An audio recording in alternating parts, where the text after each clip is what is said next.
नमस्कार दोस्तों, मैं प्राची संस्कृति आईएएस यूट्यूब चैनल पर आप सभी का बेहद स्वागत करती हूँ। Target prelims current affair based on newspaper, इस प्रोग्राम के तहत हम रोज़ाना करंट अफेयर्स को पढ़ते हैं। करंट अफेयर्स को पढ़ने के साथ साथ हम प्रश्नों को सॉल्व करने की प्रैक्टिस भी करते हैं। कल के वीडियो में एक क्वेश्चन मैंने आपसे पूछा था नीली क्रांति के ऊपर। आप में से काफ़ी लोगों ने उसका जवाब दिया और सही जवाब दिया, इसके लिए आप सब बधाई के पात्र हैं। इसी तरह क्वेश्चंस को सॉल्व कीजिए, खुद से आंसर देने के कॉन्फिडेंस लेके आइए, आपकी तैयारी सही ट्रैक पर अपने आप चल पड़ेगी। और हाँ, आज हम एक वादा करते हैं कि दिन में आप पढ़ाई ज़रूर करेंगे। मान लीजिए किसी वजह से कोई इमरजेंसी आ गई है, आपको कहीं बाहर जाना पड़ गया है, लेकिन इसके बावजूद जब आप सोएंगे, चाहे आप 15 मिनट पढ़ें चाहे आप 20 मिनट पढ़ें, आप पढ़ाई ज़रूर करेंगे। आज के बाद एक भी दिन ऐसा नहीं जाना चाहिए जिसमें आपने पढ़ाई ना की हो। हालांकि कुछ बहुत इमरजेंसीज ऐसी होती हैं, लेकिन कोशिश कीजिएगा कि कोई एक दिन बिल्कुल बिना पढ़ाई किए ना जाए। रोज़ाना पढ़ाई कीजिएगा, राइट? तो ये प्रॉमिस है। अगर ये आप मानेंगे तो कमेंट सेक्शन में मुझे प्रॉमिस लिख के ज़रूर बताइएगा। तो आइए अब हम वीडियो में ये देखते हैं कि आज हम कौन कौन से टॉपिक्स को कवर करने वाले हैं। तो सबसे पहले तो देखिए CAROTR नियम है, काफ़ी बड़ी सी इनके फुल फॉर्म है, मैं आपको बताऊंगी। इन नियमों को लेकर सरकार ने कुछ स्पष्टीकरण दिया है। जब इस टॉपिक को हम पढ़ेंगे तो फ्री ट्रेड एग्रीमेंट के बारे में भी थोड़ा सा जानेंगे, और जो कंट्री ऑफ ओरिजिन होता है इसके बारे में हम थोड़ा सा पढ़ेंगे। रूल्स ऑफ ओरिजिन, इसके बारे में भी हम पढ़ेंगे, ठीक है।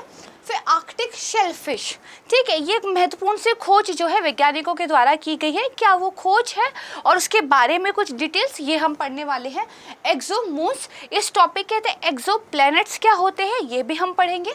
देन आपका लॉर्ड कर्जन, ये न्यूज़ में थे। देखिए हाल ही में क्या हो रहा है, TMC के द्वारा जहाँ पे लॉर्ड कर्जन के नाम से गेट बना हुआ था, वहाँ पे एक स्टैचू बेसिकली बनाया जा रहा है। तो इसको लेकर एक विवाद चल रहा है, कम्प्लीटली पॉलिटिकल मुद्दा, बट हमें उसके बारे में तो ना भी पता हो कोई दिक्कत की बात नहीं है। बट लॉर्ड कर्जन देखिए न्यूज़ में है, और मॉडर्न हिस्ट्री में ये एक बहुत महत्वपूर्ण पार्ट जो है हमारे सिलेबस का बनाते हैं। तो हमें इनके द्वारा जो किए गए सुधार हैं और बंगाल विभाजन में इनका जो रोल था ये पता होना चाहिए। तो आपने क्या करना है, जितना मैं यहाँ पर पढ़ाऊँगी वो तो ध्यान से पढ़ना ही है। इसके अलावा जब भी आप मॉडर्न हिस्ट्री पढ़ेंगे या रिवाइज करेंगे या सर आपको क्लास में कराएंगे, तो आपने इस पर्टिकुलर टॉपिक को ज़्यादा ध्यान से, ज़्यादा डिटेल से पढ़ना है। रीज़न बीइंग क्योंकि ये न्यूज़ में था, राइट। देन हमारा 5th टॉपिक है ड्राफ्ट भारतीय बंदरगाह विधेयक 2022। तो इस विधेयक की क्या विशेषताएं हैं, कौन से वाले एक्ट को ये रिप्लेस कर रहा है, जो मेजर बंदरगाह हैं भारत में वो कितनी हैं और कौन कौन सी हैं, मेजर और जो माइनर बंदरगाह हैं उनका प्रशासन किस तरीके से होता है, इन सारी चीज़ों को हम इस मुद्दे के तहत समझेंगे। ठीक बात है। तो चलिए एकदम उत्साह बनाते हुए शुरुआत करते हैं वीडियो का अपने पहले टॉपिक से। क्या है CAROTR नियम, ठीक है। तो देखिए जो केंद्रीय वित्त मंत्रालय है उन्होंने हाल ही में सीमा शुल्क व्यापार समझौते के तहत उत्पत्ति के नियमों का प्रशासन, यानी कि customs administration of rules of origin under trade agreement, right, यानी कि जो आपके CAROTR नियम है उसके कुछ प्रावधानों को स्पष्ट किया है। यहाँ से क्या पता चलता है, मतलब ये रूल्स पहले से थे, राइट, तभी तो स्पष्टीकरण दिया है, और अभी इनको लेके कुछ क्लैरिफिकेशन जो है सरकार की तरफ से दी गई है। तो ये नियम क्या है, इनको लेके क्या क्लैरिफिकेशन दी गई है, ये नियम किस चीज़ से संबंधित है, ये हमें पता हो। तो यहाँ पर देखिए जो केंद्रीय अप्रत्यक्ष कर और सीमा शुल्क बोर्ड है, उन्होंने मुख्य आयुक्तों को ये निर्देश दिया है कि सीमा शुल्क के अधिकारियों को सीमा शुल्क व्यापार समझौतों के अंतर्गत नियमों का जो प्रशासन नियम 2020 है उनके आवेदन देने में संवेदनशीलता बरतनी चाहिए, और ये संबंधित व्यापार समझौतों के प्रावधान या उत्पत्ति नियमों के अनुरूप होना चाहिए। वेरी टफ लैंग्वेज, आसान करते हैं। देखिए जब देशों के बीच व्यापार होता है तो वो इतना सरल नहीं होता। There are so many rules and regulation. उसी में मान लीजिए कुछ कंट्रीज़ के साथ आपका फ्री ट्रेड एग्रीमेंट है, कुछ कंट्रीज़ को आपने प्रेफरेंशियल दर्जा दिया हुआ है, तो वो सबके लिए नियम समान तो नहीं होते हैं।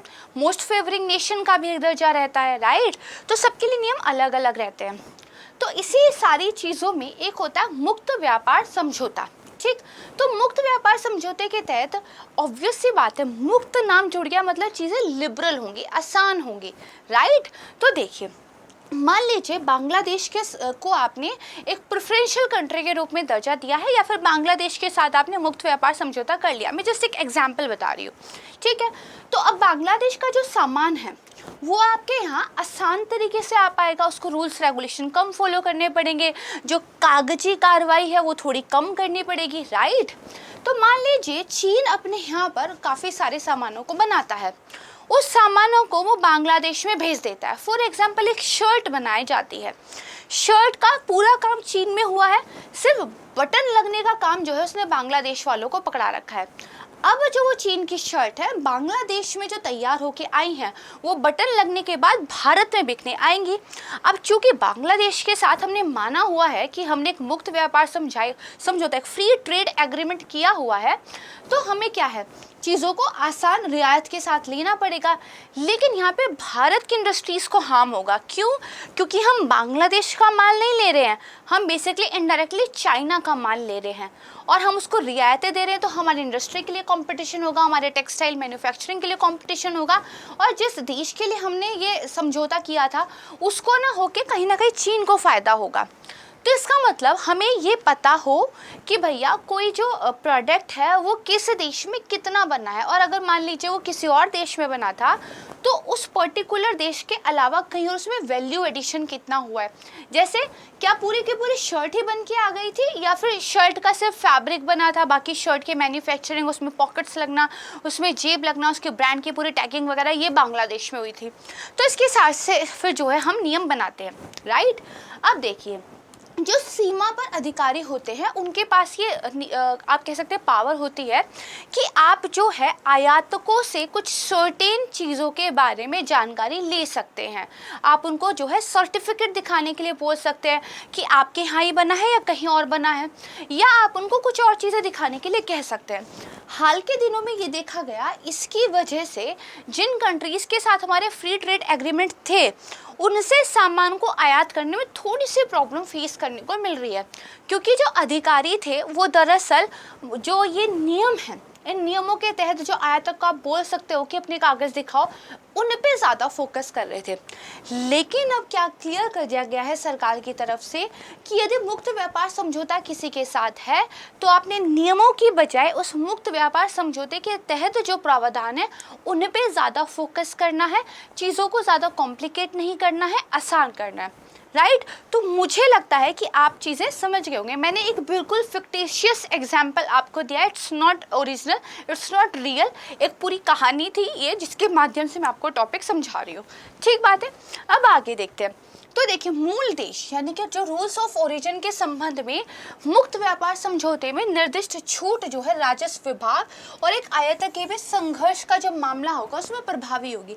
मतलब यानी कि अगर मुक्त व्यापार समझौते में कोई छूट मिली है, इसके अलावा राजस्व विभाग और जो इम्पोर्टर है उसके बीच में कोई प्रॉब्लम चल रही है, तो मूल देश के मामले में FTA के जो प्रावधान है वो प्रभावी माने जाएंगे। वही जो मैंने आपको बताया।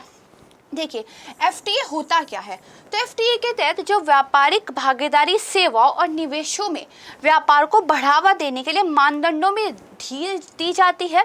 इसके अलावा व्यापार किए गए सामानों की अधिकतम संख्या पर आयात और सीमा शुल्क को या तो कम कर देते हैं या समाप्त कर देते हैं।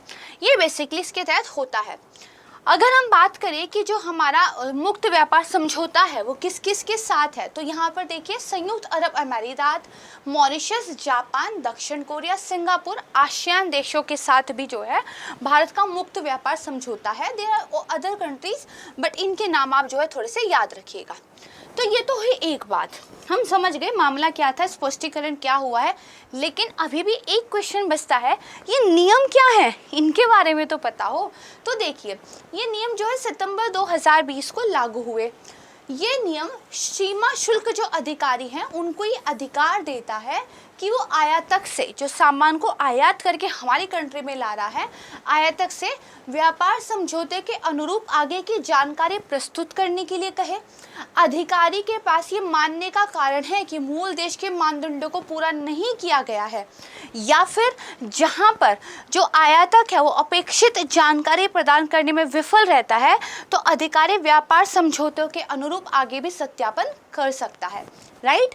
मतलब क्या हो गया भाई, समझौतों के अनुरूप अगर कोई नियम है और एक अधिकारी को लग रहा है आपने उनका ढंग से पालन नहीं किया, आप उनसे जानकारी देने के लिए कह सकते हैं, ठीक है। तो इस तरह की चीज़ें, तो ये बेसिकली नियम है, इनको ध्यान रखिएगा। लेकिन नाम से समझ जाइए ना, व्यापार समझौतों के तहत उत्पत्ति के नियमों का प्रशासन, यानी कि जो अलग अलग ट्रेड एग्रीमेंट्स हमने साइन किए हुए हैं उसमें जो रूल्स ऑफ ओरिजिन है उनको लेके क्या नियम है, उनको लेके आपने फैसला लेना है। समझ गए? ठीक बात है। चलिए आगे देखते हैं। अब रूल्स ऑफ ओरिजिन, ये वर्ड बार बार आ रहा है, ये भी पता होता क्या है। तो वैसे तो आप समझ गए रूल्स ऑफ ओरिजिन मतलब शर्ट बनी चीन में, खाली बटन लगे बांग्लादेश में। तो बेसिकली जो ओरिजिन कंट्री थी शर्ट की वो कौन सी थी? चीन था ना कि बांग्लादेश। यही होता है। तो कोई प्रोडक्ट एक्चुअली कहाँ पर बना है, ठीक है, और बाहर उसमें अलग अलग कितना वैल्यू एडिशन हुआ है, इन सारी चीज़ों के आधार पर किसी भी प्रोडक्ट के मूल देश की जो है हम पहचान करते हैं। रूल्स ऑफ ओरिजिन किसी उत्पाद के राष्ट्रीय सोर्स के निर्धारण के लिए आवश्यक मापदंड है। अंतर्राष्ट्रीय व्यापार में इनका बहुत महत्वपूर्ण स्थान है, क्योंकि कई मामलों में वस्तुओं पे कितना शुल्क लगना है या किसी वस्तु को प्रतिबंधित करना है, ये उसके आयात के स्रोत पर निर्भर करता है। किसी कंट्री के साथ हो सकता है आप ट्रेड अच्छा करना चाहते हो, किसी कंट्री के साथ आप शायद बैन करना चाहते हो, तो इस कंट्री के जो प्रोडक्ट है रूल्स ऑफ ओरिजिन चेक करके बैन कर देंगे, इसको और फ़ायदा दे देंगे। ये कंट्री घुमा के इस रास्ते से ना ले आए, ये हमें चेक करना रहता है। ठीक बात है। रूल्स ऑफ ओरिजिन प्रावधान के तहत भारत का जिस भी देश के साथ FTA फ्री ट्रेड एग्रीमेंट है, वहाँ उत्पाद में एक निश्चित सीमा तक वैल्यू एडिशन होना चाहिए, तभी उस देश के उत्पाद का जो है स्रोत देश का माना जाएगा। यानी कि अगर आपने शर्ट बनवाई चीन में और बटन लगा के खाली बेच दिए तो ये नहीं माना जाएगा कि शर्ट बांग्लादेश की है। एक निश्चित मूल्य तक उसका वैल्यू एडिशन हो। जैसे किसी प्रोडक्ट में अगर आपने 35% वैल्यू एडिशन अपने यहाँ किया है तो ही उसको माना जाएगा कि आपका है, अदरवाइज नहीं। FTA के तहत इस तरह के कुछ और रूल्स है। तो अलग अलग कंट्रीज़ के लिए अलग अलग समझौतों के तहत कितना परसेंटेज वैल्यू एडिशन सही माना जाएगा, ये अलग अलग होता है। ठीक बात है। चलिए, ये थोड़ा सा पेचीदा टॉपिक था, बट मुझे उम्मीद है कि हम समझ गए होंगे। अब जो मैंने क्वेश्चन फ्रेम किया है वो नियमों पे नहीं किया, वो तो आपको समझ आ ही गए।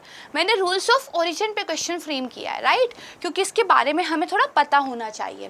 तो देखिए गैट, ठीक है, जो जनरल एग्रीमेंट ऑन ट्रेड्स है हमारे, उसके अंतर्गत अंतर्राष्ट्रीय वाणिज्य में माल की उत्पत्ति के देश के निर्धारण को नियंत्रित करने वाले कोई विशिष्ट नियम नहीं है।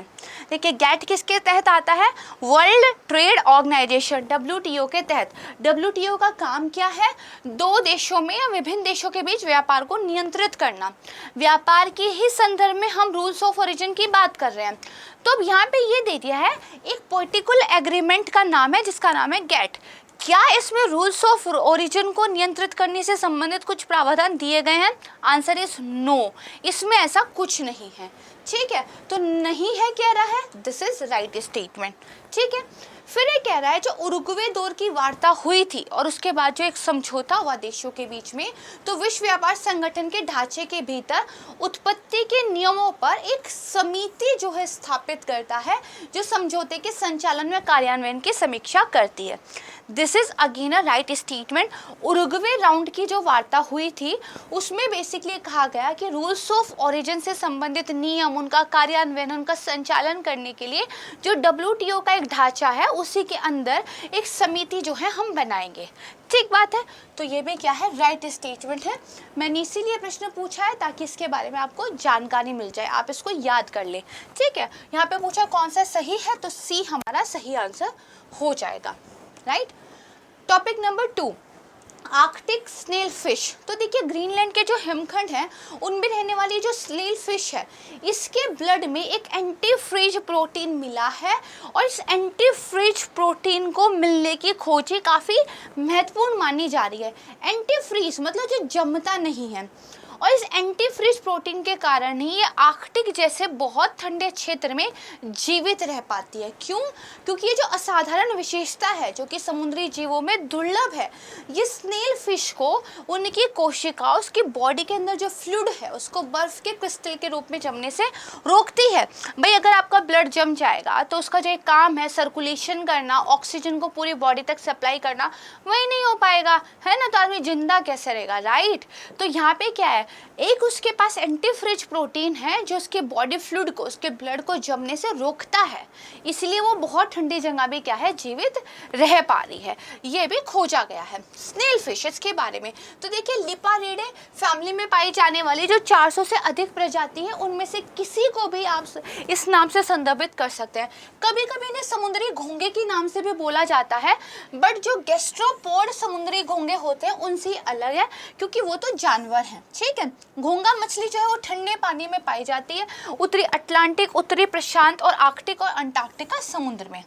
देखिए स्नेल फिश एकमात्र ऐसी मछली है, this is an exceptional statement, तो ध्यान रखना है, एकमात्र ऐसी मछली है जिसमें बायोफ्लोरेसेंस होने की सूचना है जो इसे गहरे आर्कटिक जल में हरे और लाल रंग में चमकने देती है, राइट। अब देखिए क्योंकि ये लंबे समय से क्या है, एक बेसिकली अंधेरे में रहती है, तो आर्कटिक मछली के अंदर ये जो बायोफ्लोरेंस पाया गया है ये एक दुर्लभ घटना मानी गई, क्योंकि 6 महीने वहाँ पे रोशनी रहती है, 6 महीने नहीं रहती है, ध्रुवों पर तो ऐसा ही होता है ना। अब देखिए ये पता चल गया एक मछली मिली है जिसमें एंटीफ्रिज प्रोटीन है, फिर पता चला उसमें फ्लोरोसेंस भी है, फिर पता चला ये काफ़ी दुर्लभ घटना है। तो क्वेश्चन उठता है जो हमारा बायोफ्लोरोसेंस है एक्चुअली ये क्या है, राइट। तो देखिए ये दरअसल क्या होता है, जो मछली या कुछ कीड़े है ना, कुछ ऐसे जीवित जीव जिनमें ये क्षमता पाई जाती है कि वो सूरज की रोशनी को अवशोषित कर लेते हैं और उसके बाद एक डिफरेंट कलर में उसको फिर से क्या है रिलीज कर देते हैं। एक जीव की नीली रोशनी को हरे, लाल या पीले रंग में बदलने की क्या है ये क्षमता है। यानी कि आपने वो मूवीज देखी हैं जिसमें रात को पानी के अंदर काफ़ी सारी मछलियाँ रहती हैं जो लाइट अपने से एमिट करती रहती है, पूरा चमकने लगती हैं, बहुत सुंदर सा एक एटमॉस्फेयर बन जाता है।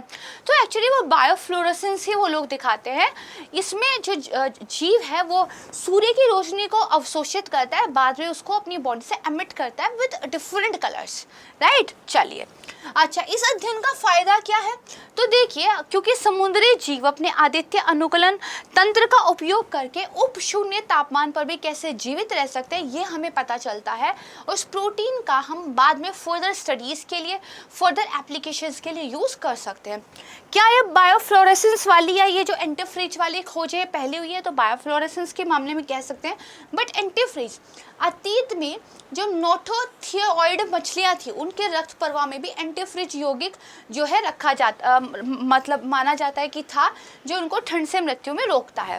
ठीक बात है। अब कुछ कथन दिए गए हैं, देखिए ध्रुवीय क्षेत्र में लंबे समय तक अंधेरे के कारण जो आर्कटिक मछली है उसमें बायोफ्लोरेसेंस का मिलना दुर्लभ माना जाता है, राइट। दूसरा कह रहा है बायोफ्लोरेसेंस एक तरंग दैर्ध्य पर जो विद्युत चुंबकीय विकिरण होता है, विद्युत चुंबकीय विकिरण क्या होता है, लाइट, प्रकाश, राइट। तो ये जो प्रकाश है या विद्युत चुंबकीय विकिरण है इसका अवशोषण है, जिसका बाद में जीवित जीव के द्वारा कम ऊर्जा और लंबी तरंग दैर्ध्य पर क्या है पुनः उत्सर्जन होता है। शॉर्ट वेव्स को अब्सॉर्ब कर लेता है, लॉन्ग वेव्स के रूप में वापस से क्या है छोड़ता है, कलर चेंज हो जाता है, इलेक्ट्रोमैग्नेटिक वेव को अब्सॉर्ब करता है। क्या यही बायोफ्लोरेसेंस है? मैंने आपको जो समझाया उसके बेस पर रिप्लाई कीजिएगा, ठीक है। यहाँ पे पूछा कौन सा सही नहीं है, राइट, आपने इसका आंसर देना है। Third topic exomoons, right. तो देखिए वैज्ञानिकों ने जेम्स वेब टेलीस्कोप की मदद से एक ऐसा मॉडल विकसित किया है जो बेसिकली एक्सोमून्स को ढूंढने में उनकी हेल्प करेगा। एक्सोमून्स क्या होते हैं पहले तो ये पता हो, फिर उसके बाद एक्सोप्लैनेट्स क्या होते हैं ये पता हो, राइट। तो देखिए इस महत्वपूर्ण विकास में वैज्ञानिकों ने अब तक अज्ञात बने रहने वाले जो एक्सोमून्स हैं उनको पता लगाने की एक विधि विकसित की है। एक्सोमून्स यानी कि जो अब तक इल्यूसिव रहे, हम लोगों से दिखाई नहीं देते थे, जाने नहीं जाते थे, we just have an idea कि एक्सोमून्स होते हैं, एक्चुअली में किसी को अब तक पकड़ नहीं पाए हैं, अब ऐसा मॉडल बन गया है कि हम इनका पता लगा पाएंगे, इसीलिए न्यूज़ में है। तो देखिए, वैज्ञानिकों ने स्प्रिंजर, कैपलर, हब्बल स्पेस टेलीस्कोप सहित जो ग्राउंड बेस्ड और स्पेस टेलीस्कोप से इनकी मदद से लगभग 5000 एक्सोप्लैनेट्स की खोज की है। लेकिन इनमें से किसी भी ग्रह के आसपास जो एक्सोमून है उसका पता नहीं चल पाया है। क्यों? तो क्योंकि देखिए, जो एक्सोमून्स होते हैं उनके जो सिग्नल्स होते हैं बहुत वीक होते हैं, बहुत कम होते हैं, तो हम उनको पकड़ नहीं पा रहे हैं अभी, राइट? ठीक है। अच्छा, ये जो कदम है, ये जो एक नया मॉडल विकसित हुआ है, ये एक्सोमून्स को खोजने में, विशाल ब्रह्मांड को और अधिक समझने में हमारी मदद करेगा। ठीक है। अब एक्सोमून्स होते क्या हैं? देखिए, एक तो मून होते हैं, चंद्रमा होता है। तो जैसे हमारी पृथ्वी का एक चंद्रमा है, मंगल ग्रह के अपने चंद्रमा है, ठीक है, तो ये मून्स होते हैं। तो फिर एक्सोमून्स क्या होते हैं? देखिए, हमारे प्लैनेट्स के अगर चारों तरफ कोई घूम रहा है तो वो मून है। हमारे प्लैनेट्स के अलावा जो अदर प्लैनेट्स हैं, हमारे सौर मंडल में जो नहीं आता, सौर मंडल के बाहर कोई प्लैनेट है उसके चारों तरफ कोई घूम रहा है, उसका नाम एक्सोमून रख दिया। क्यों? क्योंकि हमारे सौर मंडल से बाहर वाले प्लैनेट को एक्सोप्लैनेट कहते हैं, राइट? देखिए, उन प्राकृतिक उपग्रहों को एक्सोमून्स माना जाता है जो एक्सोप्लैनेट यानी कि सूर्य के अलावा अन्य सितारों की परिक्रमा करने वाले ग्रह उनके चारों ओर घूमते हैं। एक्सोमून्स के संकेत उनके छोटे आकार के कारण बहुत कमज़ोर होते हैं, राइट? तो एक्सोप्लैनेट्स क्या होते हैं? ये हमारे सौर मंडल से परे अन्य ग्रह है, यानी ऐसे ग्रह जो सूर्य के अलावा अन्य सितारों की परिक्रमा करते हैं। सूर्य क्या है? एक स्टार ही तो है, एक तारा ही तो है, राइट? अधिकांश अन्य सितारों की परिक्रमा करते हैं, लेकिन कुछ ऐसे भी हैं जो सितारों की परिक्रमा ही नहीं करते। फ्री फ्लोटिंग एक्सोप्लैनेट्स उनको बोलते हैं। इन्हें रोग्य प्लैनेट या फिर दुष्ट ग्रह जो है ग्रह भी कहा जाता है। क्यों? क्योंकि ये जो गैलेक्टिक सेंटर है उसकी परिक्रमा करते हैं और किसी भी तारे से जुड़े नहीं होते। यानी कि ये एक गैलेक्टिक सेंटर है, उसकी परिक्रमा करते हैं, किसी तारे से जुड़े नहीं होते, इसलिए इनको फ्री फ्लोटिंग भी कहा जाता है। तो अब ये गैलेक्टिक सेंटर क्या है? देखिए, पढ़ाई ऐसे ही होती है। स्टार्ट कहाँ से किया था? जेम्स वेब टेलीस्कोप ने एक मॉडल खोज निकाला है, उसकी मदद से वैज्ञानिकों ने। किस चीज़ के लिए? एक्सोमून्स के बारे में पता करने के लिए, राइट? एक्सोमून्स क्या होते हैं? जो एक्सोप्लैनेट्स के चक्कर निकालते हैं। एक्सोप्लैनेट्स फिर क्या होते हैं? जो सूर्य के अलावा किसी अन्य सितारे की परिक्रमा करते हैं।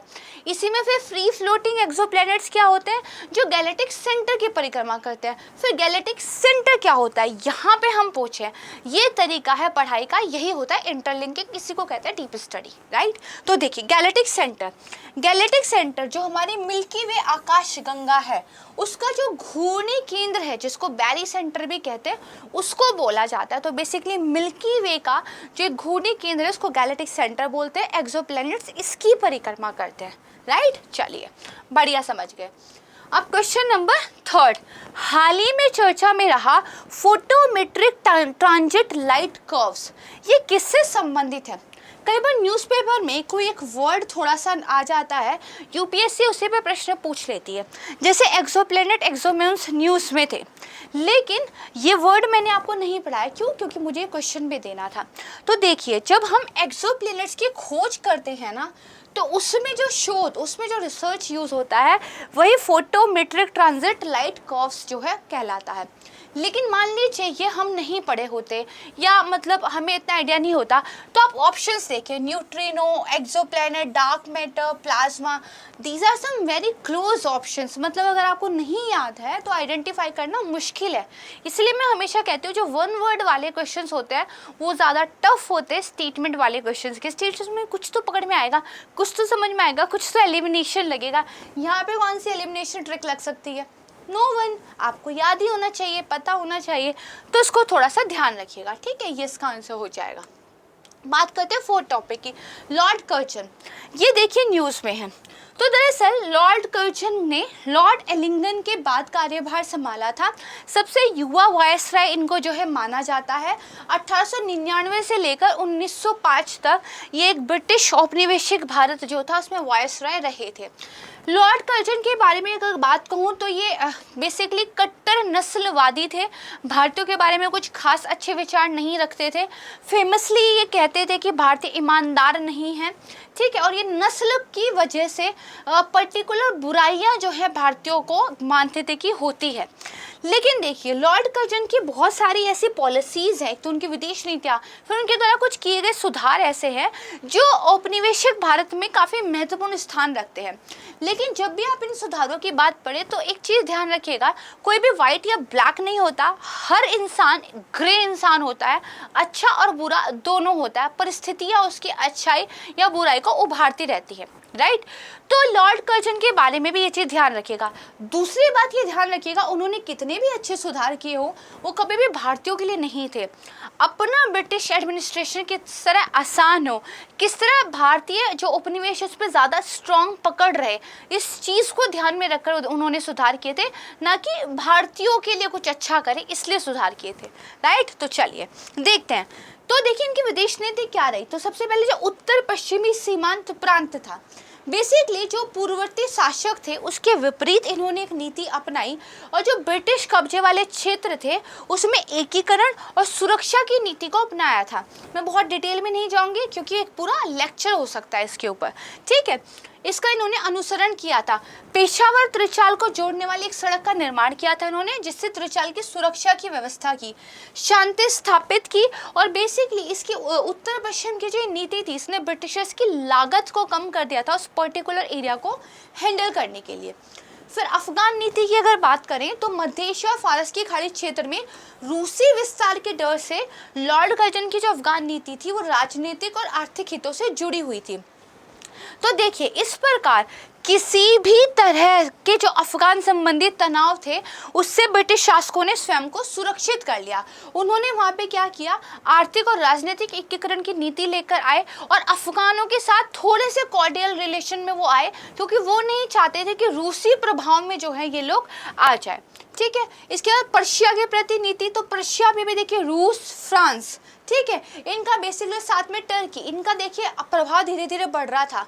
तो इस प्रभाव को हटाने के लिए फारस की खाड़ी के क्षेत्र में जो है ब्रिटिश प्रभाव बनाए रखना जरूरी था।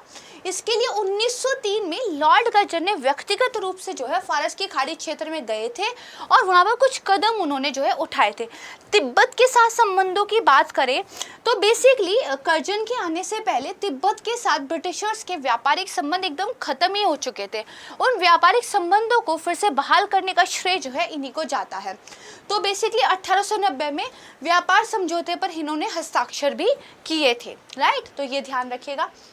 फिर इनके सुधार क्या क्या हुए हैं, तो सबसे पहले कलकत्ता कॉर्पोरेशन एक्ट 1899 आया, जिसमें निर्वाचित विधायकों की संख्या इन्होंने कम कर दी और जो मनोनीत अधिकारी थे उनकी संख्या में वृद्धि कर दी। और बेसिकली भारत का एक जो छोटा सा लोकतंत्र था उसको भी उन्होंने दूर कर दिया, क्योंकि रिप्रेजेंटेशन जो लोगों का था वो और कम कर दिया, और नॉमिनेशन जो कि सरकार ऊपर से थोप रही है वो ज़्यादा कर दिया। आर्थिक की बात करें तो 1899 में जो ब्रिटिश मुद्रा थी उसको भारत में कानूनी निविदा घोषित कर दिया, और अगर मुझे सही याद है तो शायद एक स्टर्लिंग 15 रुपया, आई थिंक 1 रुपया 15 स्टर्लिंग कुछ इस तरीके का था, मुझे याद नहीं है, मैं बता दूंगी, ठीक है। तो बेसिकली क्या है कि ब्रिटिश जो मुद्रा है, ठीक है, उसको इन्होंने भारत में कानूनी निविदा जो है घोषित कर दिया। नमक कर की दर को कम किया, वित्तीय विकेंद्रीकरण की नीति का इन्होंने अनुसरण किया, और जो प्रांत थे, ठीक है, जो प्रांत थे उनकी जो वार्षिक बचत होती थी वो अपने कब्जे में लेनी शुरू कर दी। प्रांतों को बेसिकली वित्तीय विकेंद्रीकरण तो दिया, लेकिन प्रांतों की बचत जो है अपने पास रखनी इन्होंने शुरू कर दी थी, ठीक है।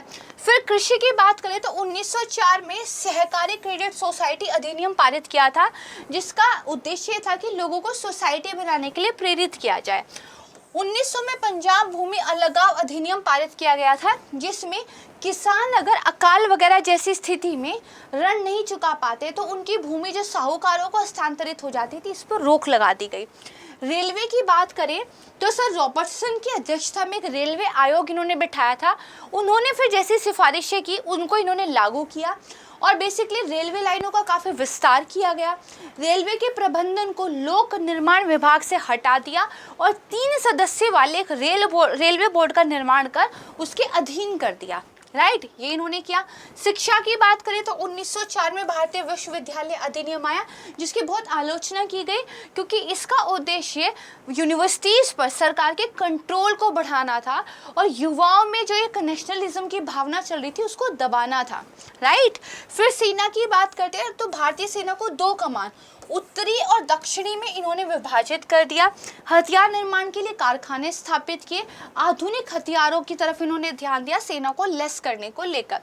न्यायतंत्र की बात करें तो न्यायाधीशों की संख्या में इन्होंने वृद्धि की। कलकत्ता उच्च न्यायालय में जो अधीनस्थ न्यायालय थे उनमें न्यायाधीशों के वेतन में वृद्धि की और जो नागरिक प्रक्रिया संहिता था उसमें संशोधन भी किया।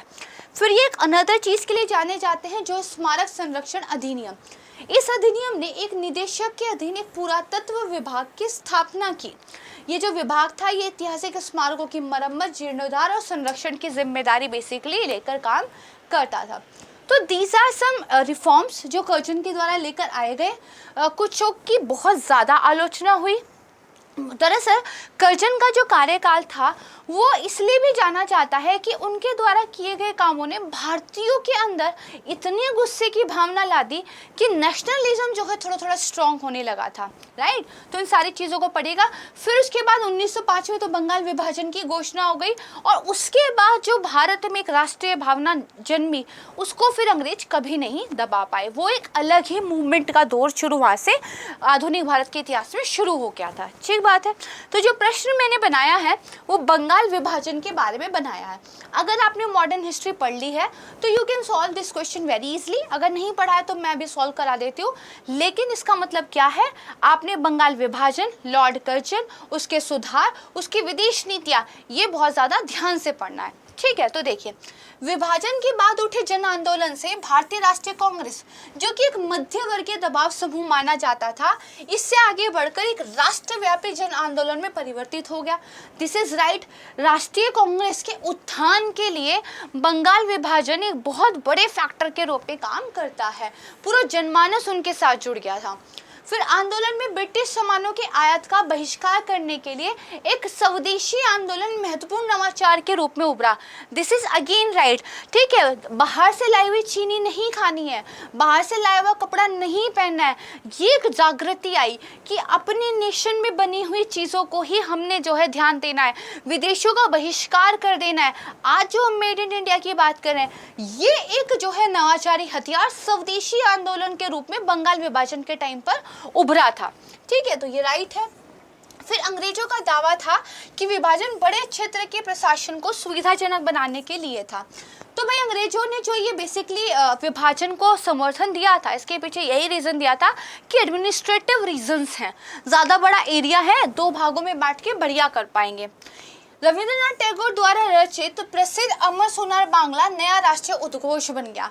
ये भी ठीक है, रविंद्रनाथ टैगोर जी ने उस स्वदेशी आंदोलन के टाइम पे अच्छा खासा योगदान दिया था। अमर सोनार बांग्ला, ये जो आज बांग्लादेश का नेशनल एंथम है, ये उस टाइम पे एक नारे के रूप में, एक राष्ट्रभक्ति गीत के रूप में जो है काफ़ी फेमस हो गया था।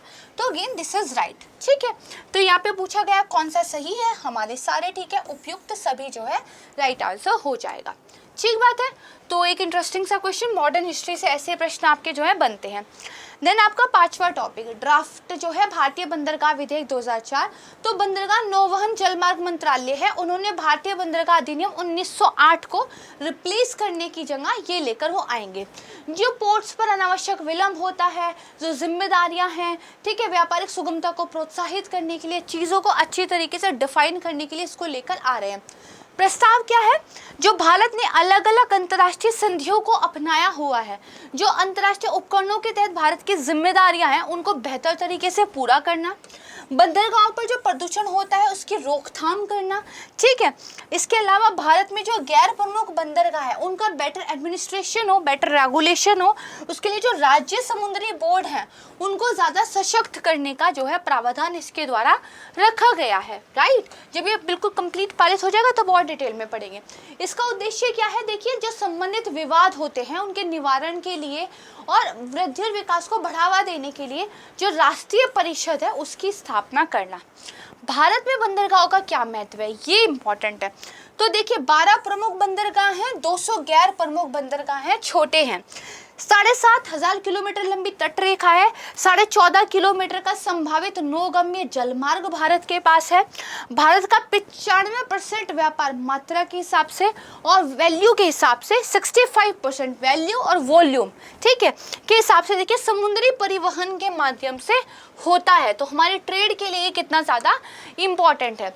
फिर देखिए केंद्र सरकार ने बंदरगाहों के निर्माण और रखरखाव में बढ़ावा देने के लिए स्वचालित मार्ग से 100% तक फॉरेन डायरेक्ट इन्वेस्टमेंट को मंजूरी दी हुई है। अगर बंदरगाहों के महत्वपूर्ण प्रावधानों की बात करें तो जो हमारे मेजर 12 बंदरगाह हैं वो सग्म सूची के अंतर्गत आते हैं। उनका प्रशासन भी केंद्र सरकार के स्वामित्व और प्रबंधन के तहत होता है। जो हमारे सभी छोटे बंदरगाह हैं वो रिस्पेक्टिव राज्य सरकारों के स्वामित्व में आते हैं, उन्हीं के द्वारा इनका प्रबंधन वगैरह जो है किया जाता है। ये थोड़ा सा ध्यान रखिएगा, ठीक है। कौन कौन से प्रमुख बंदरगाह हैं लिस्ट दी हुई है, you can take a screenshot, इनको नाम से जो है याद कर लीजिएगा, ठीक बात है। अब आपके सामने 5 स्टेटमेंट का एक प्रश्न है, इनमें से कौन सा सही नहीं है आपको ये बताना है। चेन्नई पोर्ट भारत का सबसे बड़ा कंटेनर पोर्ट है। केरल में कोच्चि बंदरगाह ज्वारीय बंदरगाह का उदाहरण है। एन्नोर पोर्ट भारत का पहला बंदरगाह है जो कि एक सार्वजनिक कंपनी है, ठीक है। कोलकाता पोर्ट भारत का प्रमुख नदी बंदरगाह है। मुंबई पोर्ट ट्रस्ट सबसे बड़ा प्राकृतिक बंदरगाह है। There are some facts about the ports. तो देखिए Mumbai port trust yes is a natural port, right, तो this is a right statement. फिर कोलकाता पोर्ट यस ये मीठे पानी का बंदरगाह कहा जाता है, ये भी ठीक है। एन्नोर पोर्ट को एक सार्वजनिक कंपनी के रूप में विकसित किया गया है और इस तरह का ये अपने आप में पहला पोर्ट है, ठीक है। केरल का जो कोच्चि बंदरगाह है वो ज्वारीय बंदरगाह का एक उदाहरण है। चेन्नई पोर्ट दूसरा सबसे बड़ा कंटेनर पोर्ट है। पहला वाला कौन सा है तो JNPT, जिसका अब तो नाम भी बदल गया है, ठीक है। तो इसको ध्यान रखिएगा। तो यानी कि ये वाला स्टेटमेंट रॉन्ग है, तो यही हमारा क्या है राइट आंसर हो जाएगा, ठीक बात है। तो यहाँ पे देखिए हमारा आज का वीडियो समाप्त होता है और वीडियो काफ़ी लंबा हो गया क्योंकि टॉपिक्स हमारे काफ़ी डिटेल थे। बहुत जल्द मिलूंगी मैं आपको एक नए करंट अफेयर के वीडियो के साथ, तब तक रेगुलरली वीडियोस को वॉच करते रहिएगा। कमेंट सेक्शन में आंसर ज़रूर कीजिएगा और तब तक के लिए नमस्कार, धन्यवाद, जय हिंद।